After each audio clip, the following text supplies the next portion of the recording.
आज मैं जो टॉपिक शुरू करने यस जा रही मैम। हूँ, ये टॉपिक है आपका एरिस्टोटल। आप लोग प्लीज़ अपने जो माइक्रोफ़ोन्स हैं उनको बंद कर लीजिए, ठीक है? एरिस्टोटल हम शुरू करने जा रहे हैं। अरस्तू कौन थे? क्योंकि मैंने आप लोगों को जब लास्ट क्लास में प्लेटो कराया था, मैंने आपको बताया था कि प्लेटो एक जो थे पॉलिटिकल फिलॉसफर थे, दार्शनिक विचारक थे। उनको राजनीतिक विचारक या राजनीतिक दार्शनिक विचारक भी कहा जाता है। इट मीन्स पॉलिटिकल फिलॉसफर जो होता है, ये उनको बोला जाता है। अब हम आने जा रहे हैं बेसिकली उनके जो शिष्य थे एरिस्टोटल पर, जिसको हिंदी में अरस्तू भी बोलते हैं। और मैं आपके साथ साथ में स्क्रीन को भी शेयर कर रही हूँ, ठीक है? तो स्क्रीन में भी मैंने जैसे जो टॉपिक है इंग्लिश हिंदी बोथ में है आपके सामने ये, तो मैं इन दोनों पर ही बात कर रही हूँ, ठीक है? अब हम आते हैं सबसे पहले कि एरिस्टोटल है कौन, जब हम इनके विषय में बात करना शुरू करते हैं। सी, जो एरिस्टोटल है बेसिकली इनका जन्म हुआ था 384।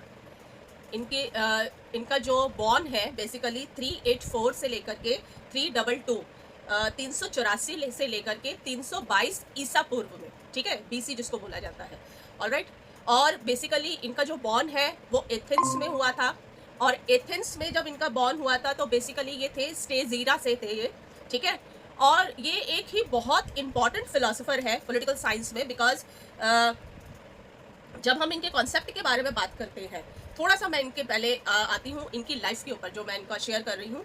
जैसे कि हम जानते हैं कि एरिस्टोटल जो थे ये एक मॉडर्न फिलोसोफर थे, अगर हम बात करें इसको लेकर, क्योंकि इनको कहा जाता है father of the political science. इसके बारे में वो बात करते हैं क्योंकि उनको father of the political science के बारे में, क्योंकि उन्होंने पहली बार ऐसा किया था कि जो आपका एथिक्स पे आधारित पॉलिटिक्स थी उसको अलग करा था, और इसके बाद जो पॉलिटिक्स थी उसको अलग किया था। यानी पॉलिटिकल साइंस एक अलग सिनारियो है पढ़ने का, और नीति शास्त्र जिसको एथिक्स ऑफ साइंस बोला जाता है वो एक अलग सिनारियो है पढ़ने का। दोनों का किसी भी तरह का कोई कॉम्बिनेशन नहीं होता, या दोनों एक साथ पढ़े नहीं जा सकते हैं, ठीक है? उस पे आने से पहले हम बात करेंगे कि कौन थे ये। जब हम एरिस्टोटल के बारे में या एरिस्टोटल के संदर्भ को उनको समझने का प्रयास करते हैं और उनकी फिलॉसफी को देखते हैं कि किस तरह की उनकी फिलॉसफी थी।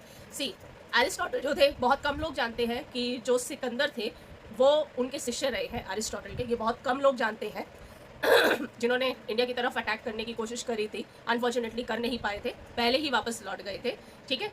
और ये जॉन स्टुअर्ट मिल, बेंथम, इनके साथ मिलकर के इन्होंने एक पॉलिटिकल फिलॉसफी के जो पॉलिटिकल साइंस कैसा होना चाहिए, पॉलिटिकल फिलॉसफी कैसी होनी चाहिए, स्टेट क्या होता है, स्टेट के अंदर किस प्रकार की जो शासन व्यवस्था है यानी गवर्नेंस किस प्रकार की होनी चाहिए, गवर्नेंस का पार्ट कैसा होना चाहिए, इसको लेकर के उन्होंने बात करी थी। आपस में ये जो थे बहुत अच्छे, मतलब एक दूसरे के जो भी निर्णय वगैरह होते थे उनका सम्मान भी करते थे। साथ में ये है कि एक दूसरे की जो भी थॉट्स ऑफ ओपिनियन थे उसको ये सम्मान भी देते थे, ठीक है? जैसे जब इन्होंने बोला, एरिस्टोटल ने एक बात सामने रखी कि देखो जो एथिक्स ऑफ साइंस है that is the other part, आप इसको अलग वे में लेकर जाइए, क्योंकि पॉलिटिक्स और एथिक्स दोनों साथ में नहीं चल सकती। मैम एथिक्स क्या होता है? नैतिकता, नीति शास्त्र। अच्छा, okay okay okay okay okay okay, मुझे लगा कोई हिंदी का वर्ड है। नहीं नहीं नहीं, नीति शास्त्र क्योंकि इंग्लिश मीडियम के भी बच्चे हैं तो मुझे दोनों को बैलेंस करके चलना पड़ेगा। यार मैम, ठीक है, ओके ओके, हाँ मैम मुझे पता तो था लेकिन मुझे लगा वो हिंदी का है कोई वर्ड, ओके। ठीक है। यहाँ पे जो इंग्लिश मीडियम का बच्चा है उसे समझ में आ रहा है? Yes ma'am. हाँ, यस मैम। ओके, ठीक है। तो यहाँ पर जो है एरिस्टोटल जो है एथिक्स और पॉलिटिक्स दोनों को एक अलग अलग क्षेत्र यानी अलग अलग बैकग्राउंड मान के चलते हैं।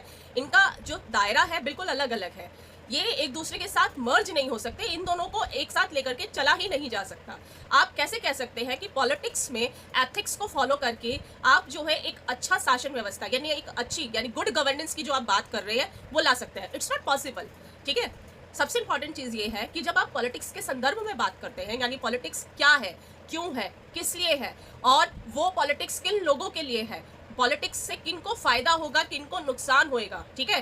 क्या वो पॉलिटिक्स जो है उस स्टेट को डेवलप करने का काम कर रही है या उस स्टेट को पूरी तरह से डिक्लाइन यानी खत्म करने का काम कर रही है? आप उसको कैसे लेके चल रहे हैं? और जब इसमें आप एथिक्स लेकर आते हैं, जैसे आप आईआर आप लोगों ने पढ़ा होगा, इंटरनेशनल रिलेशन जब आप पढ़ते हैं तो उसमें आप रियलिज्म की जब थ्योरी पढ़ते हैं उससे पहले एक थ्योरी आती है आपकी आइडियलिज्म की, आइडियलिज्म इन द सेंस आदर्शवाद की, ठीक है? पॉलिटिक्स में मैं बात कर रही हूँ इंटरनेशनल रिलेशन के संदर्भ में अभी, ठीक है? पॉलिटिक्स में जब अंतर्राष्ट्रीय संबंधों की बात होती है, इंटरनेशनल रिलेशंस की बात होती है, तो क्या आप उसमें आइडियलिज्म की थियरी, आदर्शवाद को फॉलो कर सकते हैं? बिल्कुल नहीं कर सकते हैं। मान लो अगर कोई कंट्री आप पे बार बार अटैक कर रही है, तो एक आइडियल स्टेट होने के नाते क्या आप उस कंट्री को बार बार जो है अटैक करने का मौका देते रहेंगे?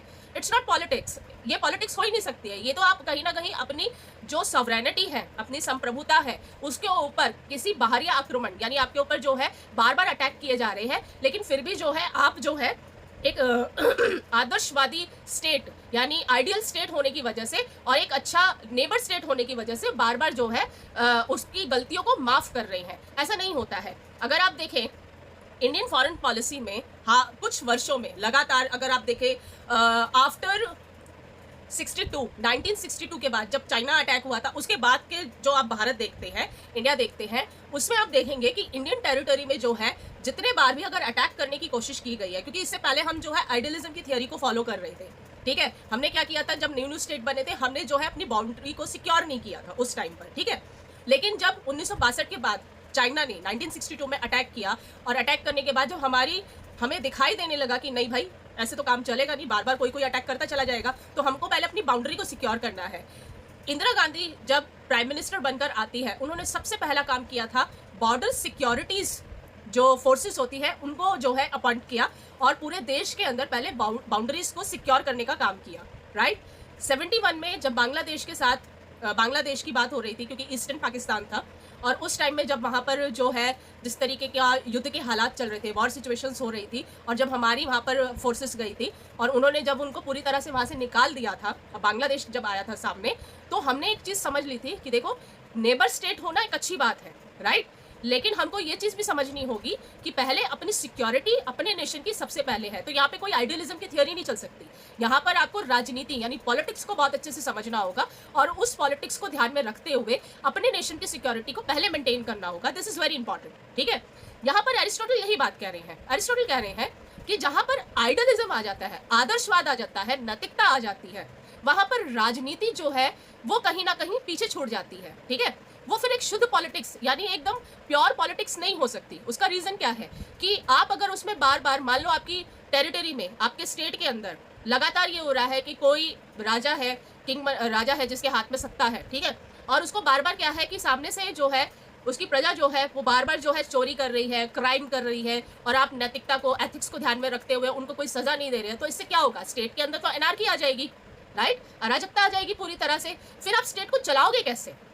ऑब्वियसली बात है ना कि स्टेट को चलाने के लिए कुछ हार्ड रूल रेगुलेशंस चाहिए, कुछ इस तरह के रेगुलेशंस चाहिए जिसकी वजह से क्या है, वो स्टेट अच्छे तरीके से चल सके, डेवलप कर सके, और जो वहाँ पे रहने वाले जो लोग हैं उनका भी डेवलपमेंट हो सके बिना किसी भी प्रकार की इनसिक्योरिटी के, ठीक है। वो सिक्योर होकर के करें, इनसिक्योरिटी के साथ ना करें, ठीक है। एरिस्टोटल इसी बात को समझाने का भी प्रयास कर रहे हैं। वो बोल रहे हैं, वो बार बार इसी बात को समझाने का भी प्रयास कर रहे हैं कि राजनीति में, पॉलिटिक्स में एथिक्स नहीं हो सकता। कुछ चीज़ों में आप कर लीजिए, कुछ चीज़ों में आप फॉलो कर लीजिए। जैसे कि हम बात करते हैं फंडामेंटल राइट्स की, ठीक है। फंडामेंटल राइट्स में हम लोगों को जो है पूरी तरह से एक इस प्रकार के कॉन्स्टिट्यूशनल राइट्स दिए गए हैं जिसमें आप अपना डेवलपमेंट कर सकते हैं, लेकिन उन फंडामेंटल राइट्स के अंदर आपके ऊपर कुछ प्रतिबंध भी लगा रखे। प्रतिबंध मतलब किसी प्रकार की एक जो है, बोलो निदा अंसारी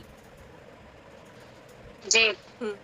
मुझे पूछना था कि हम पब्लिक एडमिनिस्ट्रेशन के अंदर एथिक्स पढ़ते हैं, तो वहाँ तो हमें एथिक्स पढ़ाया जाता है lecture paper, but we are not studying it in political science, so why it is like that?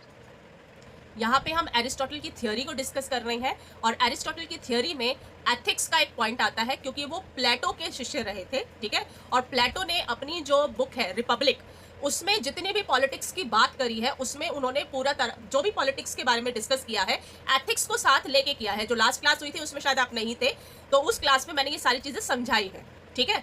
यहाँ पर जो है एरिस्टोटल जो है प्लेटो की जो थियोरी है रिपब्लिक की, जो कहीं ना कहीं एथिक्स के साथ जुड़ी हुई है, उसको अलग कर रहे हैं। वो कह रहे हैं कि पॉलिटिक्स और एथिक्स दोनों अलग अलग चीज़ें हैं, इनको साथ लेके काम नहीं किया जा सकता। राजनीति, पॉलिटिक्स उसका एक अलग नेचर है, एथिक्स एक अलग नेचर है, ये दोनों साथ में काम नहीं कर सकते। और मैं अभी वही समझा रही हूँ आपको कि ये दोनों साथ में काम क्यों नहीं कर सकते हैं।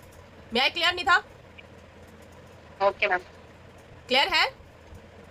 Yes ma'am. ओके।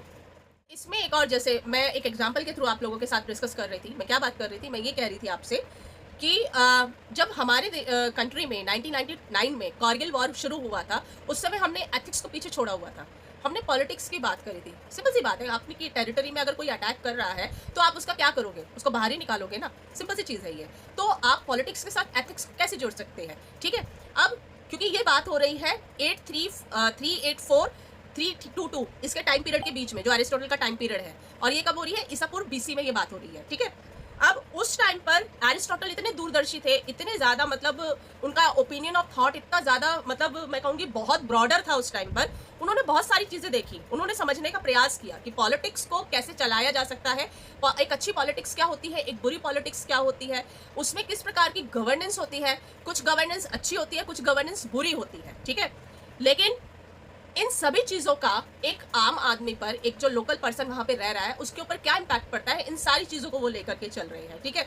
अब हम आ रहे हैं सबसे पहले एरिस्टोटल पर। एरिस्टोटल जो है, जब इनका एक सबसे इम्पॉर्टेंट, बहुत इम्पॉर्टेंट इनका एक डॉक्यूमेंट है जिसको हम जो बोलते हैं रिपब्लिक, ठीक है।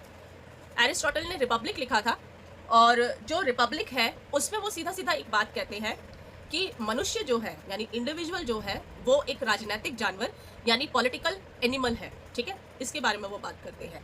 अब पॉलिटिकल एनिमल क्यों बोला उन्होंने, वो ये भी कह सकते थे कि क्या कहते हैं, पॉलिटिकल इंडिविजुअल है या पॉलिटिकल मनुष्य है या प्राणी है, ये सब चीज़ें भी बोली जा सकती थी। उन्होंने जानवर शब्द का क्यों इस्तेमाल किया, इसके पीछे एक कारण है। पहली चीज़, वो जानते हैं कि मनुष्य जो है, इंसान जो है, चाहे वो आप हो, हम हैं, हम अकेले नहीं रह सकते हैं, ठीक है। हम सब जो है किसी ना किसी तरह से एक दूसरे के साथ जुड़े हुए हैं, ठीक है। आप अगर कहीं पे भी जा रहे हैं, जैसे मान लो सपोज करो आप पढ़ने भी जाते हैं और आपको एक स्टेट से दूसरे स्टेट में जाना है, ठीक है, पढ़ने के लिए, तो ऐसे में क्या होता है, जब आपको हॉस्टल में रहना होता है या फिर किसी PG में रहना होता है, तो वहाँ पर भी आप जो है अकेले रह करके ठीक तरह से अपने आप को पढ़ नहीं पाते हैं या मन नहीं लग पाता है आपका। तो आपको यह है कि कोई ना कोई आपके साथ में या तो बात करने वाला होना चाहिए या आपके साथ कोई व्यक्ति रहे जिसके साथ अपनी चीज़ों को आप साझा कर सके, ठीक है। आप अगर देखते हैं, मनुष्य जो होता है वो ऐसा इंसान है जो कभी अकेला रह ही नहीं सकता है, उसको हर समय किसी ना किसी के साथ की ज़रूरत है, किसी ना किसी व्यक्ति को उसके पास रहना ही होता है, ठीक है। अब यहाँ से उनकी रिपब्लिक की यात्रा शुरू होती है, जब उन्होंने अपना रिपब्लिक, जो अपना एक बहुत बड़ा इंपॉर्टेंट डॉक्यूमेंट लिखा था, जिसकी आज हमारे पॉलिटिक्स में उसको पढ़ा जाता है। आप as a western political thinker सबसे पहले एरिस्टोटल को पढ़ने जा रहे हैं, क्यों उस रिपब्लिक को ही ध्यान में रख करके सारी चीज़ें पढ़ी जाती है और क्यों उनको father of the political science बोला जाता है, ये सारी चीज़ें आपको इस रिपब्लिक से समझ आएंगी, ठीक है। अब पहली चीज़ हम आ रहे हैं कि जो मनुष्य होता है, जो मानव होता है या इंडिविजुअल होता है, वो एक सोशल सामाजिक प्राणी है, यानी एक सोशल वेलफेयर, सोशल पर्सन है, ठीक है। क्यों, पहली चीज़, अगर मनुष्य जो है जब उसका जन्म होता है तो उसको सबसे पहले चाहिए फेवर, सपोर्ट, ठीक है, किसका, उन लोगों का जिनके साथ वो रहना चाहता है, ठीक है। अब जैसे कि मान लीजिए, शुरू करते हैं, पहली चीज़, जो स्टेट की सबसे पहली इंपॉर्टेंट चीज़ आती है वो आती है फैमिली, ठीक है, इकाई, फर्स्ट जो एक टूल आता है, ठीक है। फैमिली में कौन होते हैं, पेरेंट्स होते हैं, ठीक है। उन पेरेंट्स के बाद जब उनके बच्चे होते हैं तो वो एक पूरा परिवार बन जाता है। अब ऐसे में चलो ठीक है, आप फैमिली के साथ तो रह रहे हो, परिवार के साथ तो रह रहे हो, लेकिन अब as a parents, mother, as a father, आप लोगों की क्या रिस्पॉन्सिबिलिटी है। अब आपके 2 बच्चे हैं, आप 2 बच्चों को जो है घर में ही रह के तो शिक्षा नहीं दे सकते ना, घर में ही रह करके उनका एजुकेशन के स्तर को नहीं बढ़ा सकते हो, ठीक है। उसके लिए आपको चाहिए स्कूल, सबसे इंपॉर्टेंट, ठीक है, आपके पास स्कूल भी होने चाहिए, ठीक है। दूसरी चीज़ है कि अगर मान लो किसी वजह से दिया, आप लोगों की जो भी क्वेरीज है आफ्टर क्लास, आप लोग मुझसे आकर के डिस्कस कीजिए, मैं अभी आती हूँ उस पर, ठीक है, ऑलराइट। मैं आपको ब्लास्ट में हाफ एन आवर पूरा दूंगी, मुझे एक बार लेक्चर पूरा करने दीजिए, देन उसके बाद हम उस पर आ जाएंगे, ठीक है।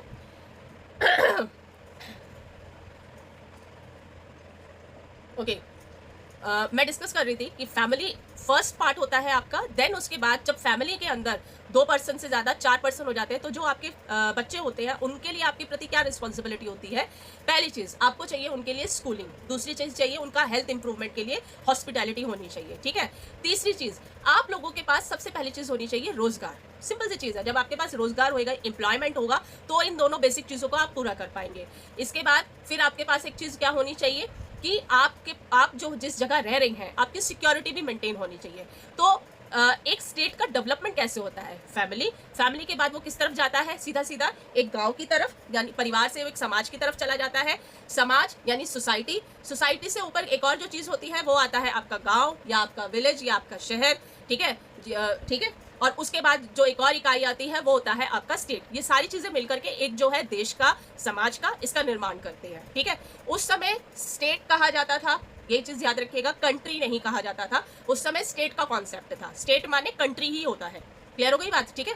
अच्छा, अब एरिस्टोटल इस बात को समझाने का प्रयास कर रहे हैं कि ठीक है, आपके पास स्टेट तो आ गया, ठीक है, आप आ गए समाज के अंदर, अब आपके पास समाज भी है, स्टेट भी है, लेकिन उस समाज में अगर मान लीजिए बाउंड्रीज नहीं है, सिक्योरिटीज नहीं है, तो क्या ऐसे में वो जो सोसाइटी है, वो जो समाज है, उस समाज में रहने वाला वो जो विलेज है या उस समाज में रहने वाला वो जो परिवार है, क्या वो सिक्योरिटी के साथ रह सकता है? इसका जवाब है नहीं।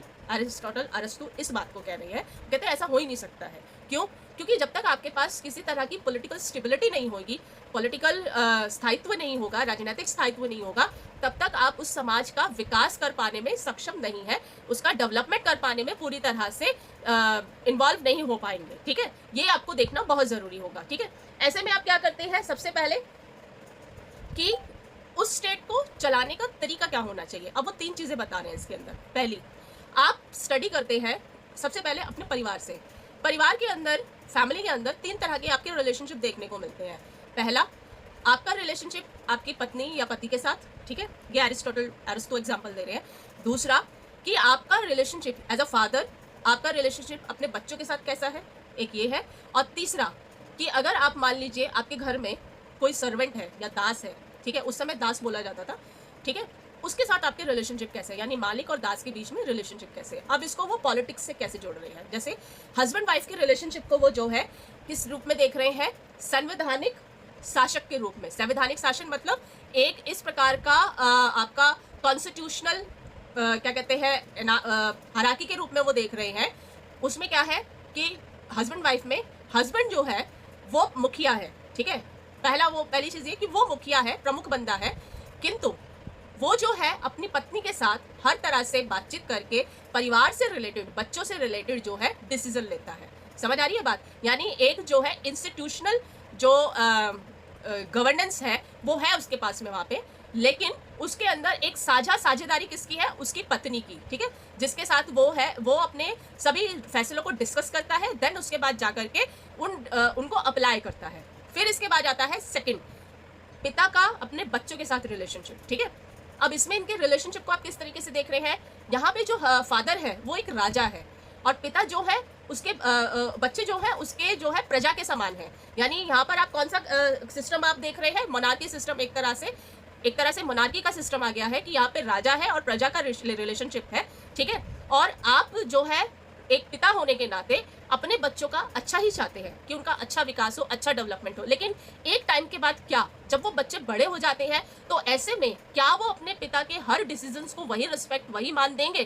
तो उस मोनार्की सिस्टम में किस प्रकार का शासन व्यवस्था होनी चाहिए, किस प्रकार का गवर्नेंस होना चाहिए, इसके बारे में एरिस्टोटल डिस्कस कर रहे हैं। 3 चीजें हैं, ये एक बार फिर से ध्यान से समझ लीजिएगा।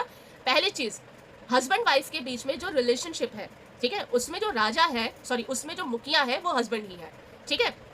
और उस सिस्टम को क्या बोला गया है, इंस्टीट्यूशनल या संवैधानिक शासन व्यवस्था, ठीक है। यानी मुखिया तो राजा है ही, मुखिया जो है वो हस्बैंड है ही, एक तरह से राजा ही है वो, ठीक है, लेकिन वो पूरी तरह से डिस्कशन करके, बातचीत करके अपनी पत्नी के साथ तब जाकर के उस परिवार के निर्णय को पूरा करता है, ठीक है। ये एक अलग स्वरूप है शासन व्यवस्था का। दूसरा है आपका, वो है आपका पिता का अपने बच्चों के साथ में जो रिलेशनशिप है, यानी राजा और प्रजा का, एक तरह से मोनार्की सिस्टम जिसको हम कहेंगे, कि वो ये देख रहा है कि मुझे मेरे बच्चों का डेवलपमेंट करना है, विकास करना है। बच्चे जो है उससे डरते भी हैं, ठीक है, लेकिन जब एक टाइम के बाद क्या होगा, जब बच्चे यंग हो जाएंगे, जवान हो जाएंगे, तो क्या वो अपने पिता के उन ज्यादातर डिसीजंस पे सहमति दिखाएंगे अथवा नहीं, ठीक है। तो ऐसे में ये जो मोनार्की सिस्टम, राजा और प्रजा के बीच का जो रिलेशनशिप है, ये कहाँ तक सही जा सकता है, ठीक है। दूसरा शासन व्यवस्था ये हो गई। तीसरी, मालिक और दास के बीच में, ठीक है। अब इसमें मालिक और दास के बीच में किस तरह का रिलेशनशिप है जिसकी हम बात कर रहे हैं, वो है तानाशाही, ठीक है। तानाशाही वाला शासन कैसा कि भाई आप जो है पूरा हक रखते हैं अपने नौकर के ऊपर या अपने दास के ऊपर, क्योंकि ये उस समय के टाइम की सबसे इम्पॉर्टेंट बात थी कि उस समय दास प्रथा थी। स्लेव जो थे उस समय सबसे ज़्यादा काम करते ही थे और ये वहाँ की उस समय प्रथा ही थी एक तरह से, ठीक है। तो ऐसे में वहाँ यहाँ पर यही बात डिस्कस हो रही है कि देखो जब मालिक और क्या कहते हैं जो दास है, इन दोनों के रिलेशनशिप की बात आती है तो इसमें तानाशाही दिखाई देती है, ठीक है। तानाशाही किस तरह का शासन, जैसे नॉर्थ कोरिया का आप शासन ले लीजिए। अगर किम जोंग ने अपने बाल जैसे कटवाए हैं सेम वैसे बाल अगर कोई नागरिक कटवा ले वहां पर, उसको उसी समय मार दिया जाता है। ये तानाशाही होती है, समझ आ रही है बात, ठीक है। आप जो है अपनी कोई बात, यानी एक तरह से समझ लीजिए speech of liberty of speech जो होती है वो पूरी तरह से आपकी खत्म हो जाती है। आप बोलने का अधिकार भी नहीं रखते। अगर आप देखते हैं चाइना जैसी कंट्री है, नॉर्थ कोरिया जैसी कंट्री है, तो यहाँ का जो मीडिया हाउसेस है इतना ज़्यादा ओपन नहीं है कि वहाँ पे अंदर जो भी चीज़ें चल रही है उसको दिखाएंगे। ये तानाशाही होती है, ठीक है। और अगर आप सेकंड वर्ल्ड वॉर का भी एग्जांपल ले लीजिए तो जर्मनी और इटली में भी उस समय जो था हिटलर और मुसोलिनी का जो शासन था, दैट इज द तानाशाही ऑल्सो, ठीक है। अब यहाँ पर एरिस्टोटल 3 तरह की शासन व्यवस्था के बारे में बात कर रहे हैं, ठीक है। अब एरिस्टोटल क्या कह रहे हैं कि गवर्नेंस का तरीका, शासन का व्यवस्था, शासन की तरीका या राजनीति के तरीके अगर ये 3 हैं तो हम कैसे कह सकते हैं कि जो वहाँ पर व्यक्ति है, ठीक है, वो शासन जो चलाएगा, जो गवर्नेंस चलाएगा वो एक फेयर तरीके से चलाएगा। ये पॉसिबल नहीं है। यहाँ पर एरिस्टोटल इस बात का पूरी तरह से खंडन करते हैं। वो बोलते हैं कि ऐसा पॉसिबल ही नहीं हो सकता कि आप अगर फैमिली के अंदर 3 तरह की जो सिस्टम है उनको चला रहे हैं तो ये कैसे हो सकता है कि एज अ नागरिक, एज अ सिटीजन आप अपने स्टेट में भी एक फेयर गवर्नेंस लेकर आ सकते हैं या फेयर पॉलिटिक्स को ला सकते हैं। ये पॉसिबिलिटी नहीं है। ये यहाँ पर इस चीज़ का पूरी तरीके से खंडन करते हैं। इसके बाद वो कहते हैं कि एरिस्टोटल अपनी किताब में ही वो डिस्कस कर रहे हैं कि नागरिक कौन है, ठीक है, आखिर नागरिक होता कौन है और एक अच्छा नागरिक और एक जिम्मेदार नागरिक कौन होते हैं, इसके संदर्भ में वो बात करना शुरू करते हैं। सबसे पहले वो इसी के बारे में बात करेंगे, सिटीजन कौन है और गुड सिटीजन कौन है, ठीक है, और आदर्श नागरिक मतलब एथिक्स से भरा हुआ एक जो आइडियलिस्ट जो सिटीजन होता है वो कौन होता है, ठीक है। इसके संदर्भ में वो बात करते हैं। फॉर एग्जाम्पल, जैसे कि कोई भी नागरिक है, आप उसको कैसे डिफाइन करेंगे, सिटीजनशिप कैसे डिफाइन की जाती है, कोई बताएगा? आप सिटीजनशिप को कैसे डिफाइन करेंगे? मैम जहाँ उसका बॉर्न हुआ हो। चलिए ठीक है, एक टूल ये है कि जहाँ उसका बॉर्न हुआ है। दूसरा मैम अभी और याद नहीं आ रहा, बहुत सारे point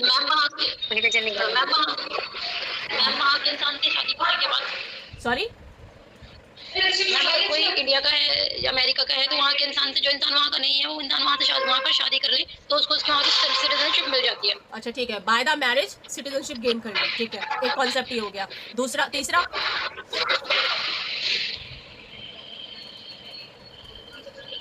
C most of the naturalization, sorry naturalization जैसे कुछ लोग होते हैं काफी देर तक, जैसे भारत जैसे इंडिया में है 12 साल हाँ, तक इंडिया में मतलब रहता है। एज अ टूरिस्ट आप आ रहे हैं और आप वहाँ पे रहने लग जाते हैं और आपको एक टाइम पीरियड हो जाता है 10 ईयर से ऊपर, तो आपको सिटीजनशिप मिल जाती है, राइट? चलो ठीक है, तीसरा कॉन्सेप्ट, ठीक है। यहाँ पर एरिस्टोटल ये कहते हैं, आप लोग माइक बंद करिए अपने अपने। एरिस्टोटल कह रहे हैं कि सिटीजन वो नहीं होता है कि अगर उसका बॉर्न जो है अगर उस कंट्री में हो गया तो वो सिटीजन हो गया। वो इस थ्योरी को नकार देते हैं पूरी तरह से कि नहीं, वो नागरिक नहीं है, ठीक है। दूसरी थ्योरी जो अभी एक अनुपम ने कही है कि अगर मान लीजिए कि वो काफ़ी टाइम से यहाँ पे रह रहा है और रहते हुए भी वो जो है यहाँ पर अपनी नागरिकता ले लेता है या यहाँ पर उसने सिटीजनशिप के लिए अप्लाई कर दी तो वो सिटीजन है। वो इस चीज़ को भी हटा देते हैं कि नहीं, ये सिटीजनशिप नहीं होती है, ठीक है। एक अच्छी आइडियल सिटीजनशिप किसको, आइडियल सिटीजन किसको कहा जाएगा? उसको कहा जाएगा जो शासन जो पॉलिटिक्स में पार्टिसिपेट कर सकता है। मैं आ जाऊँ, मैं बात करूँ पहले। एरिस्टोटल जो बोलते हैं वो कहते हैं कि आइडियल सिटीजनशिप वो होती है जहाँ पर जो आइडियल सिटीजन वो होता है जो व्यक्ति शासन व्यवस्था में, यानी जितने भी इंस्टीट्यूशनल पार्ट होते हैं, गवर्नेंस के पार्ट होते हैं, उसमें अपना पार्टिसिपेशन दे। पार्टिसिपेशन किस तरीके से? जैसे कि मान लीजिए कि अगर उस एक एग्जाम्पल के तौर पे मैं समझाती हूँ। जैसे आप मान लीजिए कोई गेम खेलने जा रहे हैं, कोई क्रिकेट गेम है या फिर फुटबॉल का गेम है, ठीक है। अब उस फुटबॉल के गेम में आप दर्शक बीघा में नहीं बैठे हैं, यानी आप जो है वहाँ देखने नहीं गए हैं उसको, आप बकायदा जो है वो फुटबॉल गेम खेल रहे हैं, ठीक है, आप वो गेम खेल रहे हैं, ऑलराइट। उस गेम को जब आप खेल रहे हैं, फील कर रहे हैं, गोल कर रहे हैं, और आपको अगर कोई पैर मार के जा रहा है, आप उस चोट को बर्दाश्त भी कर रहे हैं, तो इसका मतलब ये है कि आप उस गेम को जी रहे हैं, खेल रहे हैं। समझ आ गई बात? ठीक है, आप ये नहीं है कि ऑडियंस में बैठे हुए हैं और तालियां बजा रहे हैं। They are the not the part of the institutions, ठीक है, वो इंस्टीट्यूशन का पार्ट नहीं है, और उनको वो कह रहे हैं कि ये तो सिटीजन ही नहीं है, ये तो सिर्फ मजे ले रहे हैं बाहर बैठ करके। ठीक है, अरिस्टोटल कह रहे हैं कि इंस्टीट्यूशन वो होता है जिसके अंदर हर सिटीजन को पार्टिसिपेशन करने का मौका मिले। ठीक है, मौका कैसे मिलेगा? जब वो आकर के अपना आपको बताएगा कि देखिए मैं इसमें ये काम करने को तैयार हूँ। ठीक है, अब इंस्टीट्यूशन का पार्ट कौन कैसे? जैसे मान लीजिए कि वहाँ पर किसी प्रकार का कोई कानून बनने जा रहा है। ठीक है, ऐसे में अगर आपसे सरकार जो है या शासन व्यवस्था जो है वो आकर के ओपिनियन लेती है कि भाई आप किस प्रकार का कानून चाह रहे हैं, किस प्रकार के लॉज चाह रहे हैं, तो आप अपनी राय दे रहे हैं, बता रहे हैं कि हमें इस तरीके का लॉ चाहिए। ठीक है, और वो लॉ इस प्रकार का होना चाहिए जो सबके डेवलपमेंट के ऊपर ध्यान दे। ये नहीं कि पर्सनल चॉइस पर हो, वो चीज़ नहीं। इस प्रकार का लॉ होना चाहिए जो सबके लिए बेनिफिशियल हो। ठीक है, तो आप उसमें अपना पार्टिसिपेशन दिखा रहे हैं, एज अ जूरी मेंबर उसमें पार्टिसिपेट कर रहे हैं। जब उसके अंदर लॉ बन रहा है तो लॉ के टाइम बनते टाइम जो है या तो आप उसके प्रति अपना पक्ष दिखा रहे हैं या विपक्ष दिखा रहे हैं, यानी फेवर में है, अनफेवर है, ये चीज़ें दिखा रहे हैं। That is the citizen. जैसे कि अभी हाल फिलहाल में आप जो देख रहे हैं हमारे देश का हाल, उसमें बहुत से लोग जो है गवर्नमेंट के फेवर में बोल रहे हैं और बहुत से लोग जो है अपोजिशन के फेवर में बोल रहे हैं। तो इनमें से कौन लोग जो है जो सिटीजन है और कौन लोग हैं नॉन सिटीजन है, कैसे आइडेंटिफाई करोगे? बोलो। Ma'am can you repeat? मैं कह रही हूँ एरिस्टोटल कह रहे हैं पार्टिसिपेशन के लिए। ठीक है, जैसे कि अगर हम कंटेम्पररी इंडिया के सिनारियो में देखें, ठीक है, एज अ सिटीजन बहुत से लोग जो है रूलिंग पार्टी के फेवर में बात करते हैं, राइट, और बहुत से लोग जो है अपोजिशन पार्टी के फेवर में बात कर रहे हैं। तो आप कैसे आइडेंटिफाई करेंगे कि कौन जो है आइडियल सिटीजन है? वो कैसे आइडेंटिफाई होएगा? मैम जो लोग पब्लिक वेलफेयर के लिए बात करेंगे। अच्छा ठीक है, और जो मैम सही सही गलत को गलत बोलेंगे गवर्नमेंट की नीतियों को। ठीक है, और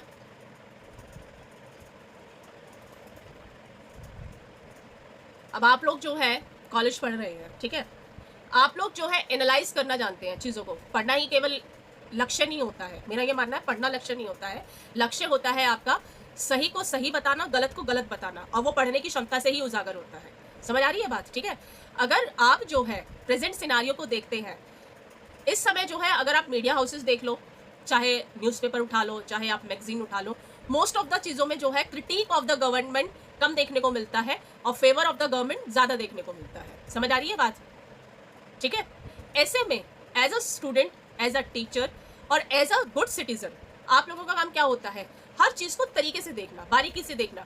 पॉलिसी अगर कोई आ रही है, उस पॉलिसी का बेनिफिट कितना जा रहा है, उस पॉलिसी से कितने लोगों को फायदा हो रहा है, कितने लोग उस पॉलिसी से छूट रहे हैं, कितने लोगों को इस पॉलिसी से बाहर कर दिया गया है। इन सारी चीज़ों को एनालाइज किया जाता है जब आप किसी भी प्रकार की सरकार का या किसी भी गवर्नमेंट का एनालाइज करना शुरू करते हैं। ये होते हैं गुड सिटीजन्स के सिंबल।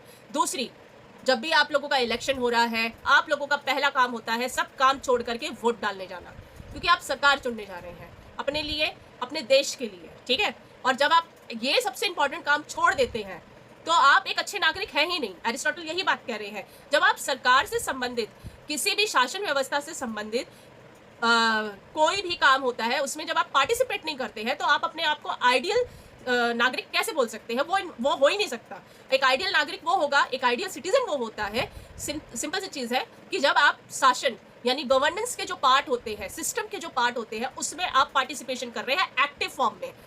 ठीक है, ऐसा नहीं है कि आप बिल्कुल ही वहाँ पे क्या कहते हैं निरीस होकर के बैठ गए। क्लियर हो गई बात? हाँ या ना? Yes ma'am. जी मैम। ठीक है, अब हम आ रही है इसका एक और जो सबसे इंपॉर्टेंट ब्यूटी है, पांचवा पार्ट है इसका।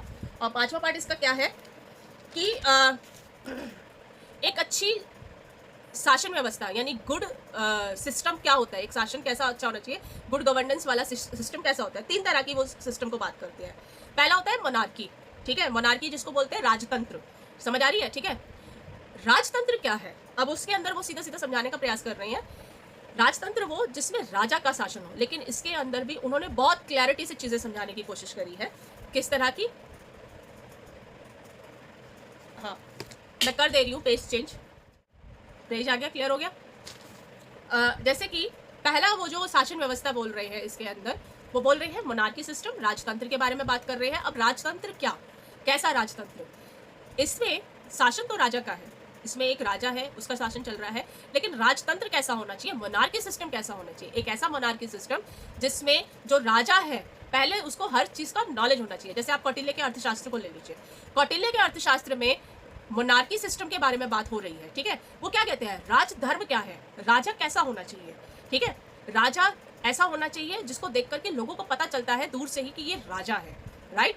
ये मैंने लास्ट टाइम प्लेटो के संदर्भ में भी बताया था, जब उन्होंने उनके संदर्भ में भी राजतंत्र की बात हो रही थी, ठीक है। यहाँ पर एरिस्टोटल कह रहे हैं कि राजा ऐसा व्यक्ति होना चाहिए जो प्रजा को साथ लेकर के चले। ऐसा नहीं होना चाहिए जो प्रजा को जो है सिर्फ अपना गुलाम माने और उसमें बुरी तरीके से इस तरीके की शासन व्यवस्था अपनाए कि उनका हर समय जो है शोषण करे, उनका पूरी तरह से जो है हरासमेंट करे, जिसकी वजह से क्या है कि वो लोग जो उनका जो विश्वास है राजतंत्र से उठ जाए। ऐसा शासन व्यवस्था नहीं होनी चाहिए। राजतंत्र ऐसा होना चाहिए, मोनार्की सिस्टम ऐसा होना चाहिए जिसके अंदर शासन व्यवस्था में वहाँ की प्रजा भी पार्टिसिपेशन करे, ठीक है। और अगर इसका करंट एग्जाम्पल आपको देखने को मिलता है मोनार्की सिस्टम का, वो कहाँ देखने को मिलता है, ब्रिटेन में, ठीक है। वहाँ क्राउन सिस्टम है, ब्रिटेन के अंदर मोनार्की सिस्टम है, राजतंत्र है, साथ में वहाँ पे पार्लियामेंट्री स्ट्रक्चर भी है, ठीक है। यानी वहाँ पर जो है जनता भी पार्टिसिपेशन करती है और जनता के द्वारा ही पूरा का पूरा सिस्टम चलाया जाता है। समझ आ रही है, ठीक है। वहाँ पे जो है राजा का शासन व्यवस्था है, लेकिन जनता का भी पूरा पूरा पार्टिसिपेशन है, ठीक है। और अगर आप वहाँ देखेंगे, वहाँ पर अगर मान लो कि उसके जो प्रिंस हैं या उनकी जो रानियां हैं, अगर वो कभी सड़क पर भी निकल जाते हैं तो वहाँ पर एक जो चीज़ आपको देखने को मिलती है, वो देखने को मिलता है एथिक। एथिक कैसा, एक दूसरे का सम्मान वहाँ पे बहुत अच्छे से करते हैं। अगर मान लो राजा है, रानी है या उसके बच्चे हैं, राजकुमार राजकुमारियाँ हैं, उनके प्रति उनके अंदर अपने आप ही सम्मान है, वो अगर आप देखेंगे, ठीक है। जैसे हमारे देश में प्रिंसली स्टेट का जब कॉन्सेप्ट था, और आज भी अगर हम देखते हैं राजा रजवाड़े आज भी हैं, ठीक है। चाहे वो फिर आप किसी भी रियासत को उठा लीजिए, हालांकि उनकी जो शक्तियां हैं वो पूरी तरह से हमारे देश के कॉन्स्टिट्यूशन ने ले ली है, ठीक है। लेकिन जो लोग उनको राजा साहिब मानते हैं वो आज भी उनको राजा साहिब ही बोलते हैं। समझ आ रही है बात। फॉर एग्जाम्पल, जैसे अभी हाल फिलहाल में एक मैंने वेब सीरीज देखी थी, द रॉयल्स, ठीक है। उसमें जो कॉन्सेप्ट है राजा का, वो राजा साहब ही है उसके अंदर, और वहाँ पे जो लोकल पर्सन है, वहाँ की जो जनता है, ठीक है, वो सब उनको राजा ही मानते हैं, ठीक है। ये होता है एक सम्मान, एथिक्स, ठीक है। और उसी प्रकार से राजा भी उनको कंडक्ट करते हैं, राजा भी जो है वो क्या करते हैं, उसी प्रकार का सम्मान देते हैं कि मेरी प्रजा मुझे इतना सम्मान देती है, और उसी प्रकार से वो उसके प्रति काम भी करते हैं, ठीक है। दूसरी शासन व्यवस्था जिसको हम कहते हैं एट्रोक्सिसी, कुलीन तंत्र, ठीक है।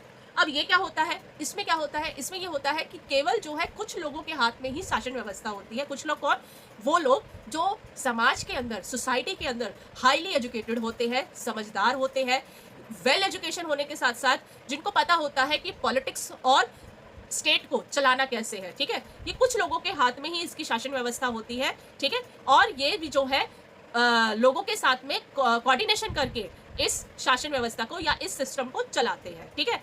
फिर आती है तीसरी आपकी संवैधानिक गणतंत्र, इंग्लिश में इसको पॉलिटी बोलते हैं, ठीक है।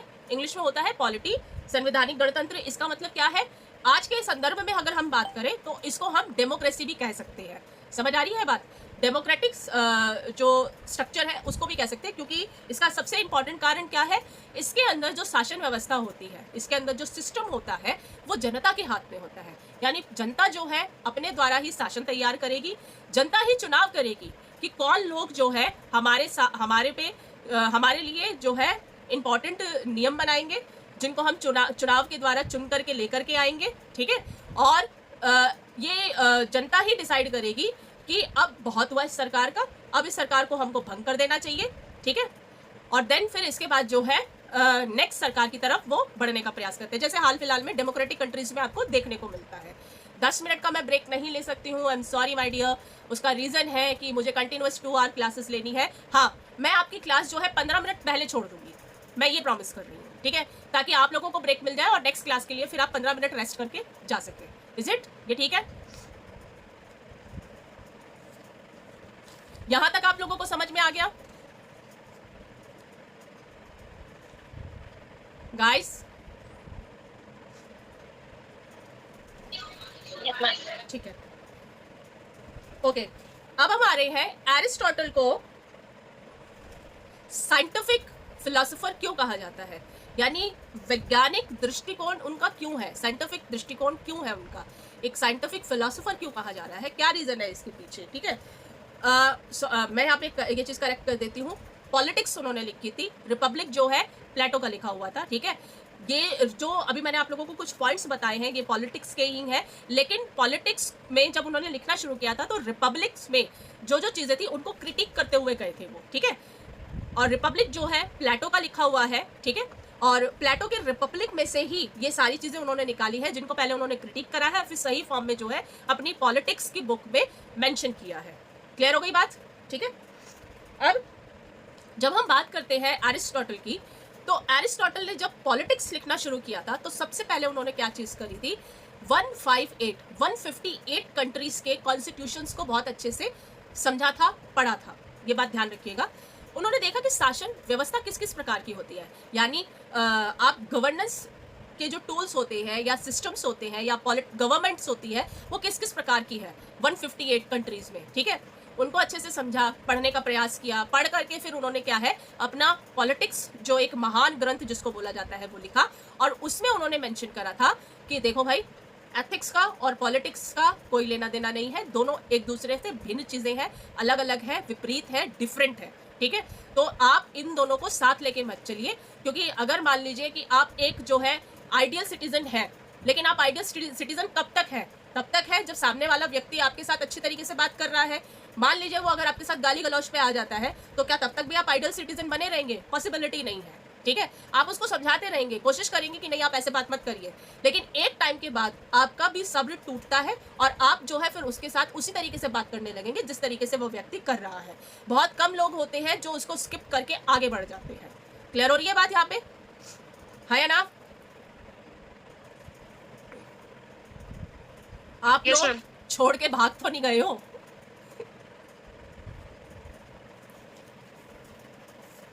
हाँ, अनुपम चली गई हैं, No, ठीक है। ma'am. क्लियर हो रहा है यहाँ तक गाइस? Yes, ma'am. देखो मैं एक चीज़ बोल रही हूँ, अभी आपकी क्लास में 6 बच्चे हैं टोटल, ठीक है। मैं आप लोगों से एक ही बात कह रही हूँ, आपके नोन में अगर आपके मित्र वगैरह हैं प्लीज़ उनको बोलो ज्वाइन करें। मेरे पास जो लिस्ट आई है मैंने ज़्यादातर सबके पास भेजने का प्रयास किया है। कुछ लोगों ने क्या कर रखा है कि अपने व्हाट्सएप के ऊपर कुछ लिमिटेशन लगा रखी है जिसकी वजह से उनके पास जो है मेल वो नहीं जा पा रहा है, व्हाट्सएप का नोटिस नहीं जा पा रहा है ज्वाइन करने का, ठीक है। अब मुझे नहीं पता वो क्या किस प्रकार की सेटिंग होती है, वो आप लोगों के व्हाट्सएप में ही है जो भी है, पर जो ज्वाइन कर जा रहे हैं उनको मैं भेज दे रही हूँ, जो ज्वाइन नहीं कर पा रहे हैं तो उनको पर्सनली जो है मैं व्हाट्सएप जो है मैसेज डाल दे रही हूँ, ये चीज़ कर रही हूँ, ठीक है। तो आप अगर आपकी नोन में जो लोग हैं प्लीज़ उनको बोलिए कि वो आकर के ज्वाइन करें। क्लियर हो रही है बात?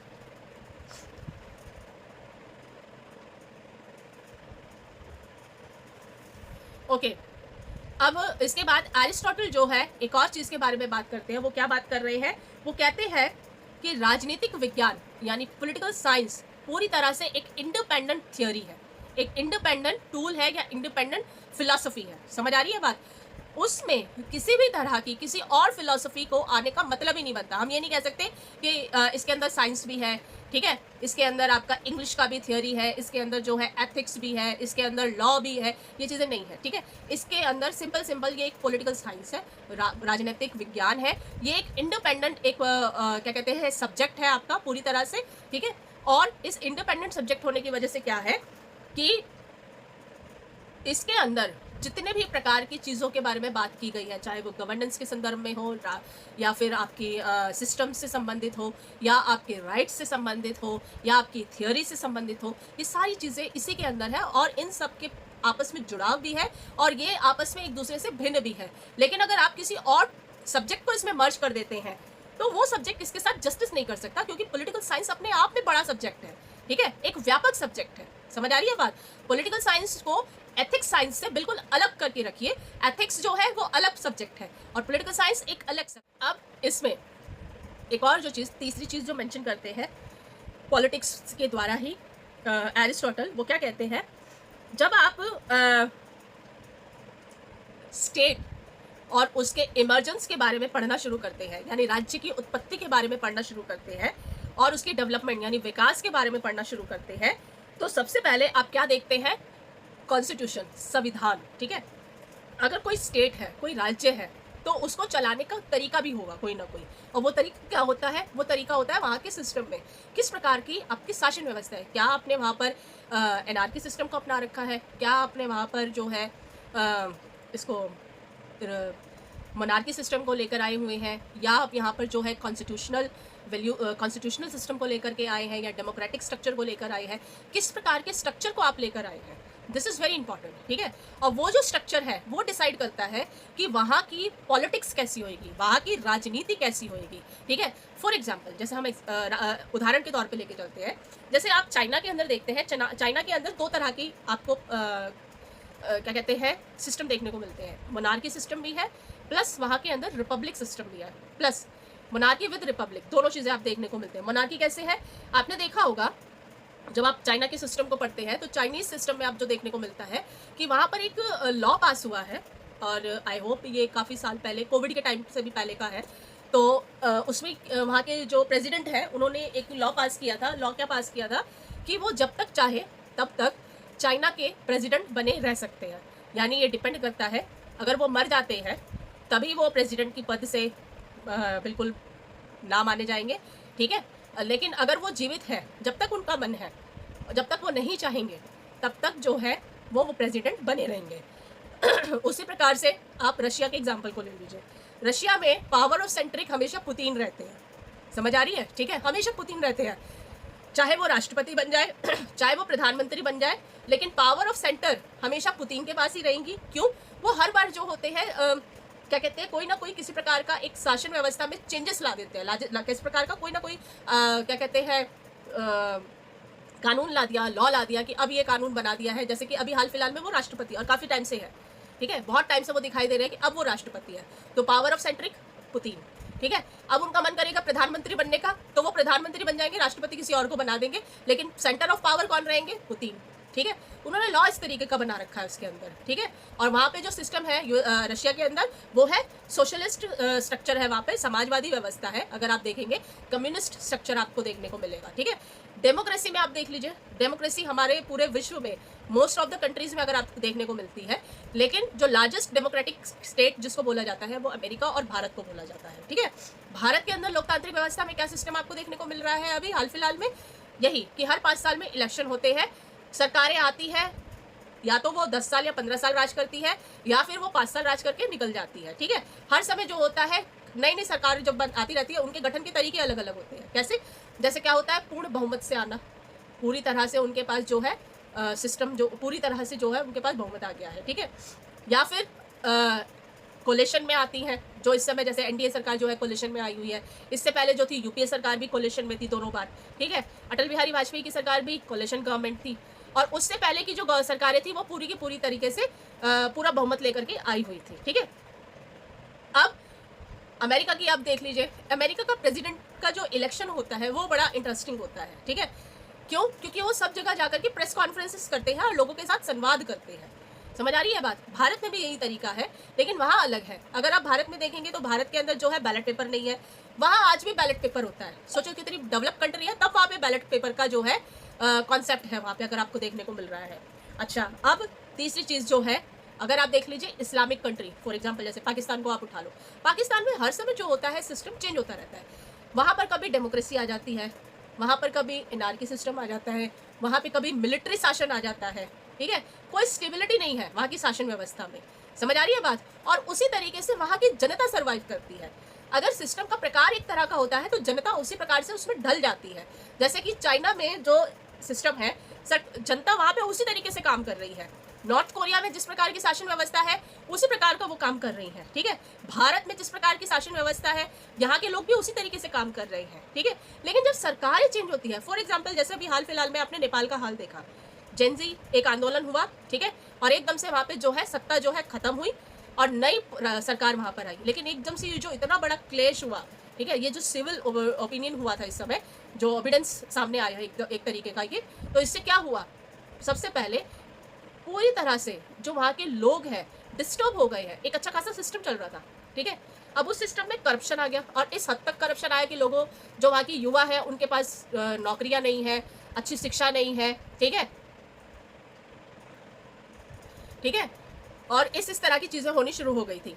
अब वहाँ की जो जनता है उन्होंने विद्रोह कर दिया और एक आंदोलन को जो नाम दिया गया जेनजी आंदोलन दिया गया। और जेनजी जनरेशन कौन सी होती है ये आप लोग सर्च कर लीजिए, आपको पता चल जाएगा। क्योंकि आपकी जो जनरेशन है आई थिंक उसको अल्फा जनरेशन कहा जाता है मेरे हिसाब से, क्योंकि आप लोगों की जो बॉर्न है कौन सी उसमें हुई है टाइम पीरियड में 2005 के आसपास होगी, 2004-5 के आसपास, तो शायद अल्फा जनरेशन आप लोगों का है। जेनजी जनरेशन वो जो 90s के टाइम पीरियड की है, ठीक है।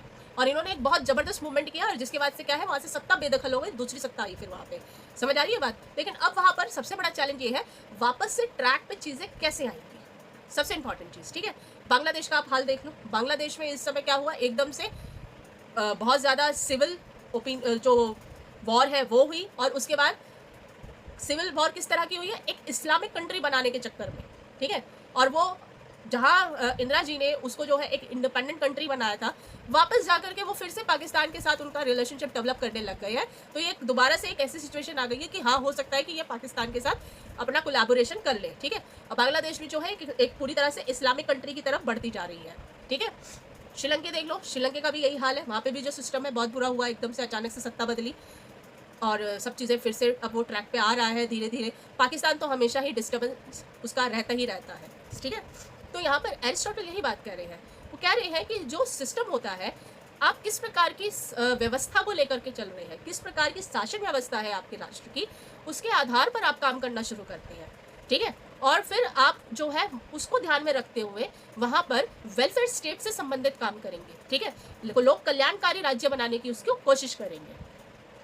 अब इसके बाद एरिस्टोटल जो है इसमें 3 चीज़ों की बात करते हैं। पहली प्रशासनिक यानी एडमिनिस्ट्रेटिव, दूसरी न्यायिक यानी जुडिशरी, और तीसरी निरूपण। निरूपण होता है कि उसको किस प्रकार से जो भी अगर उसके अंदर मुद्दे चल रहे हैं, ठीक है, उनका निपटारा कैसे हो। निपटारा इन द सेंस कि आप उस पर जस्टिफिकेशंस क्या क्या देना चाह रहे हैं, ओके, उनका निवारण क्या है उसके बारे में वो बात कर रहे हैं, ठीक है।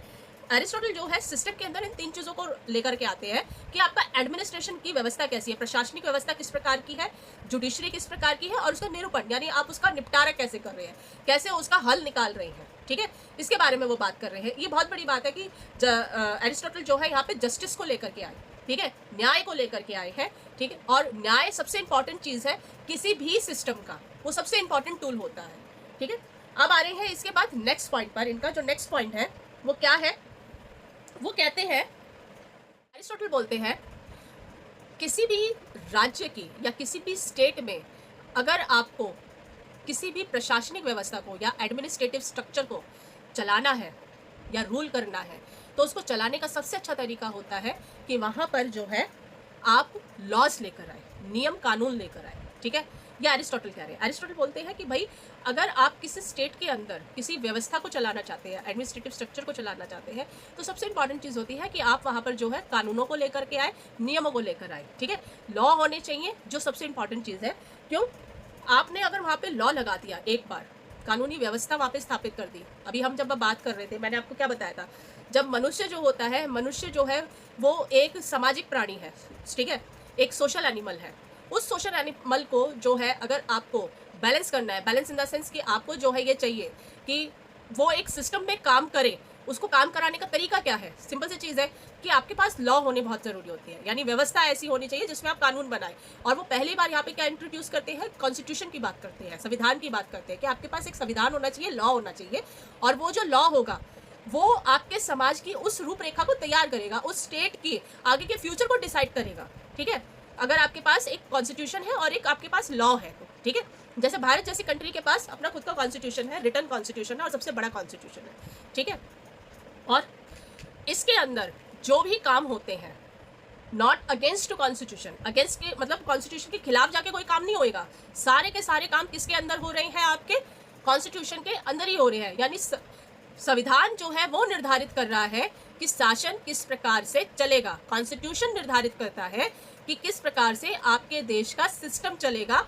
ये डिसीजन किसका है, कॉन्स्टिट्यूशन का। अगर कॉन्स्टिट्यूशन ने डिसाइड किया है कि प्रेसिडेंट होता है तो प्रेसिडेंट है, कॉन्स्टिट्यूशन का डिसीजन है कि प्राइम मिनिस्टर ऐसे चुना जाएगा तो प्राइम मिनिस्टर जनता के द्वारा ही चुना जाएगा, ठीक है।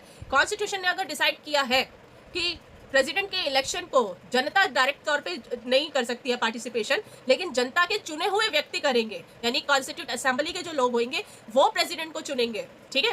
तो ये कॉन्स्टिट्यूशन ने ही डिसाइड करा है। मान लो अगर किसी व्यक्ति ने किसी भी वजह से किसी दूसरे व्यक्ति की हत्या कर दी, उसको मार दिया, तो ऐसे में हमारे देश का जो कानून है उसको सजा देने का पूरा पूरा राइट रखता है। समझ आ रही है बात?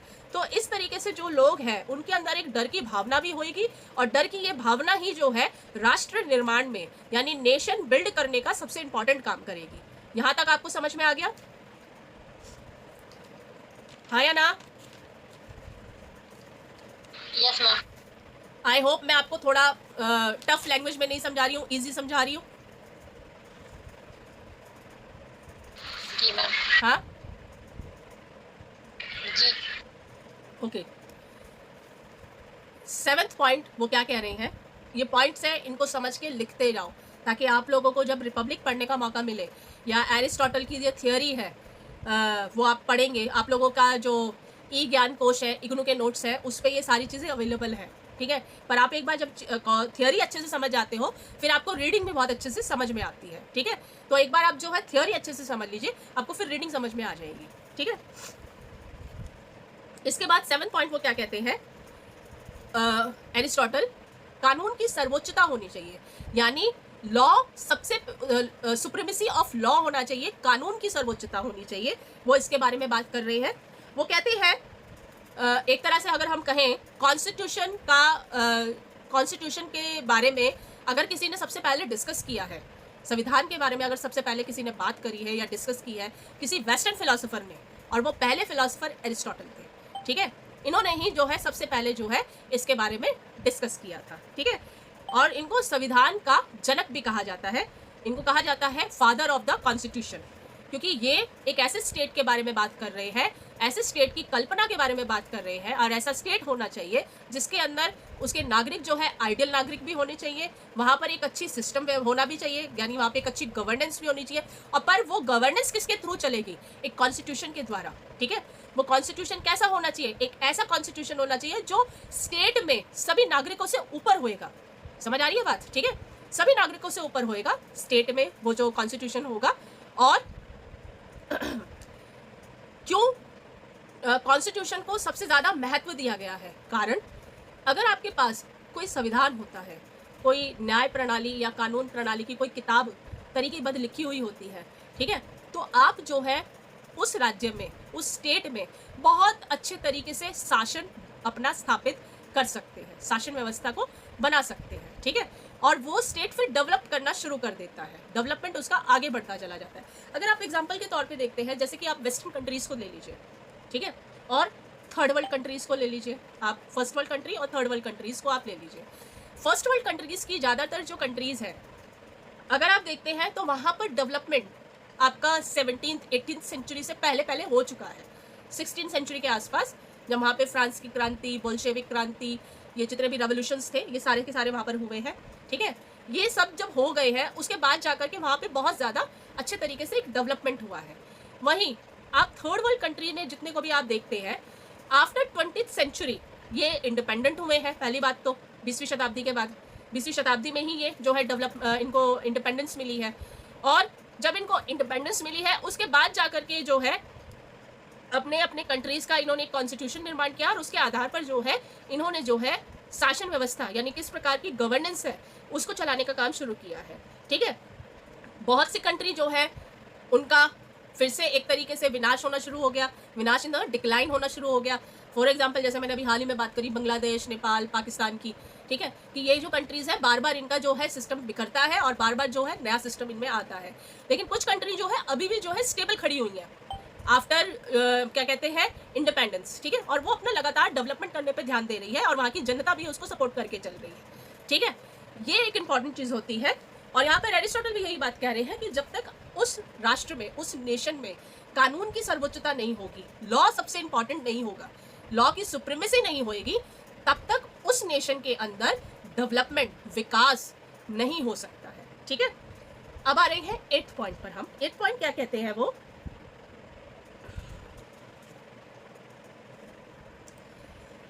पहली चीज़, उन्होंने जब पॉलिटिकल साइंस को एथिक्स साइंस से अलग किया तो उनको कहा गया साइंटिफिक मेथड, जो उनको कहा गया कि ये एक साइंटिफिक थॉट है, एक वैज्ञानिक नज़रिया है, ठीक है। एक चीज़। दूसरी चीज़, इसी वैज्ञानिक नज़रिए में, इसी साइंटिफिक थॉट में उन्होंने दो चीज़ों की बात करी, यथार्थवाद और व्यवहारवाद। यथार्थवाद मतलब रियलिज्म के बारे में बात करी, यानी उस समय किस प्रकार की परिस्थितियां हैं, और दूसरा व्यवहारवाद, बिहेवियरलिस्ट एक जो अप्रोच होती है या थियोरीज होती है, उसके बारे में बात करी कि आप किस प्रकार की विचारधारा से प्रभावित है। ठीक है, जैसे बहुत सी कंट्रीज होती है, आप देखेंगे, एक मिश्रित एग्जाम्पल मैं आपको बताती हूँ, भारत के संदर्भ में देख लीजिए। भारत के अंदर आप जो देखते हैं, मिक्स्ड इकोनॉमी का कॉन्सेप्ट देखते हैं। मिक्स्ड इकोनॉमी का कॉन्सेप्ट क्यों है? अगर 91 से पहले का भारत देखते हैं और 91 के बाद का भारत देखते हैं, दोनों में अंतर है।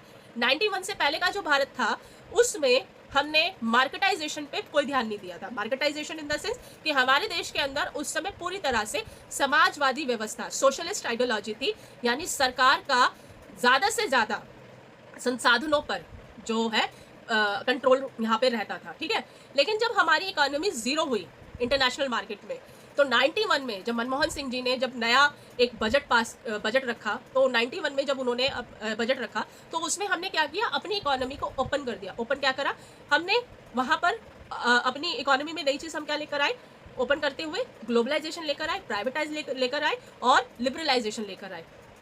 क्या कहते हैं उसे, वैश्वीकरण, फिर इसके बाद निजीकरण और फिर उदारवाद। ये तीनों कॉन्सेप्ट को हम लेकर के आते हैं। अब ये तीनों कॉन्सेप्ट क्या है? वैश्वीकरण क्या है? Global trade. ठीक है, वैश्वीकरण का मतलब होता है ग्लोबल ट्रेड। ट्रेड किसके साथ में? सभी कंट्रियों के साथ में। ठीक है, कि हम जो है ट्रेड के लिए अब अपनी मार्केट्स को ओपन कर रहे हैं। किस तरीके से कि आप जो है यहाँ आकर के भी ट्रेड करिए और हम जो है आपके साथ भी ट्रेड करेंगे। ये नहीं कि सेलेक्टिव पीपल्स के साथ हम काम करेंगे, वो चीज़ नहीं रही। ठीक है, प्राइवेटाइजेशन मतलब हम यहाँ पर स्कूलों में, हेल्थ में, ठीक है, और जितने भी आपके इंटरनेशनल ब्रांड्स वगैरह हैं, उन सबको हम यहाँ पर लेकर के आ गए। प्राइवेटाइजेशन इसको कहा गया। MNCs वगैरह हो गई। ठीक है, नोएडा और जो गुड़गांव है वो आपका पूरा का पूरा MNC का हब है, अगर आप देखेंगे। ठीक है, स्कूल पहले जो था सरकारी स्कूल के कॉन्सेप्ट थे, अब स्कूल के दो कॉन्सेप्ट आपको देखने को मिलते हैं। वो क्या देखने को मिलता है? एक आपको पब्लिक स्कूल देखने को मिलते हैं और एक आपको सरकारी स्कूल देखने को मिलते हैं।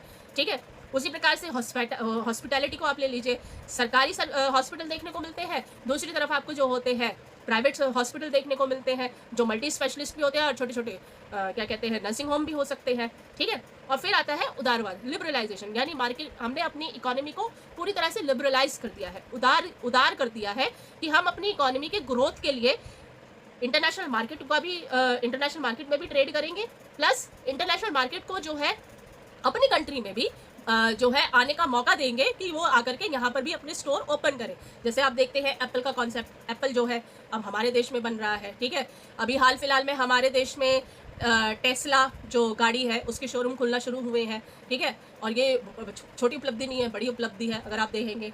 ठीक है, और जो वर्ल्ड की कुछ फेमस गाड़ियाँ होती हैं, लंबरगिरी हो गया या रॉल्स रॉयल हो गई, ठीक है, या क्या कहते हैं आपका BMW हो गई, मर्सिडीज़ बेंज हो गई, इन जो ये जैगवार जो होती है, इन सब गाड़ियों के जो पार्ट्स वगैरह हैं वो यहाँ पे भी बनते हैं और ये गाड़ियाँ यहाँ पे बन भी रही हैं। ठीक है, तो हमने क्या किया, अपनी मार्केट्स को पूरी तरह से ओपन कर दिया है और अब ज़्यादातर चीज़ों में हम प्राइवेटाइज करते जा रहे हैं। जैसे बहुत से जो बच्चे हैं सरकारी नौकरियों पे लग रहे हैं और बहुत से बच्चे जो है प्राइवेट नौकरियाँ भी कर रहे हैं। तो हम एक तरह से जो है एक मिश्रित इकोनॉमी, एक ऐसी इकोनॉमी को लेकर के चल रहे हैं जो मिक्स्ड इकोनॉमी है, जिसमें हम कोशिश कर रहे हैं कि ज़्यादा से ज़्यादा लोग जो है इसमें ज़्यादा से ज़्यादा लोगों को जो है रोज़गार मिल सके और वो अपने अपने अपने विकास के साथ साथ देश के विकास की तरफ भी काम कर सके, अग्रसर हो सके। ठीक है, अब आ रहे हैं हम इसके 9th पॉइंट के ऊपर। 10 मिनट का और है, ज़्यादा देर का नहीं है। अब क्या कहते हैं वो कहते हैं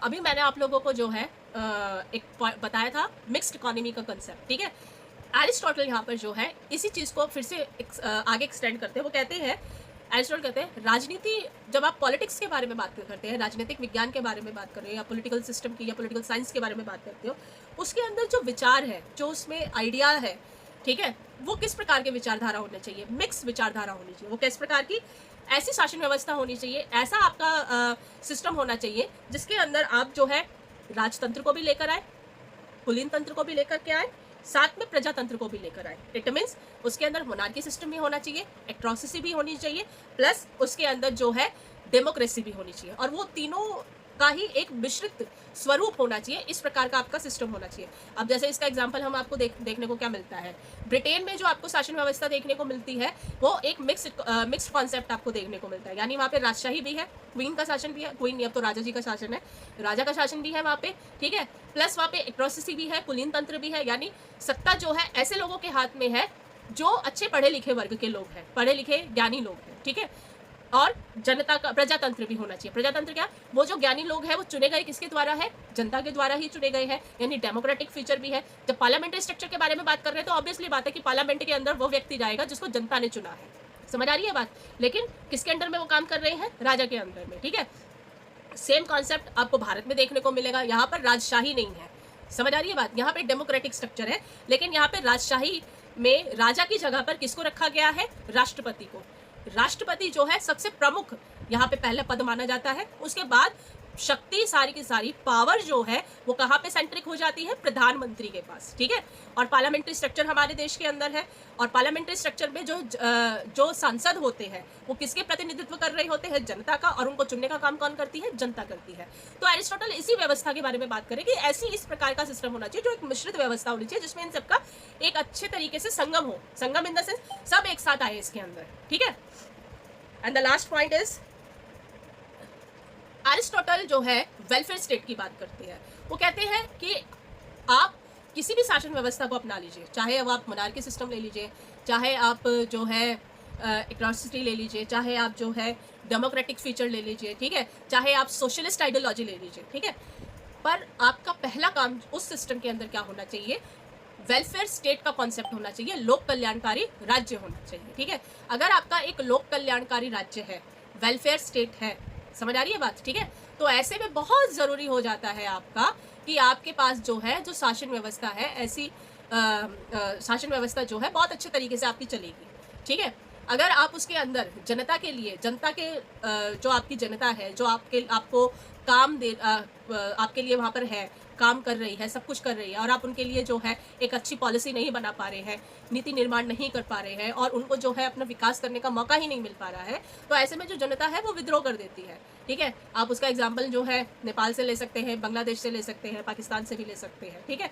तो ऐसे में जो है वेलफेयर स्टेट का कॉन्सेप्ट, आपकी क्लैरिटी बहुत ज़रूरी है उसके अंदर होना, और आपको उसमें जो है ये चीज़ को बहुत विशेष रूप से ध्यान रखना होता है कि भाई आप जो है सबसे पहले ये विशेष रूप से ध्यान रखिए कि आपका पहला जो गोल है वो वेलफेयर स्टेट की तरफ अपने स्टेट को लेकर के जाना है बाय द सिस्टम, और उसमें हर व्यक्ति का डेवलपमेंट होना बहुत ज़रूरी है, विकास होना बहुत आवश्यक है। क्लियर हो गई बात। यहाँ पर आपका एरिस्टोटल कंप्लीट होता है। कोई कंफ्यूजन किसी को है?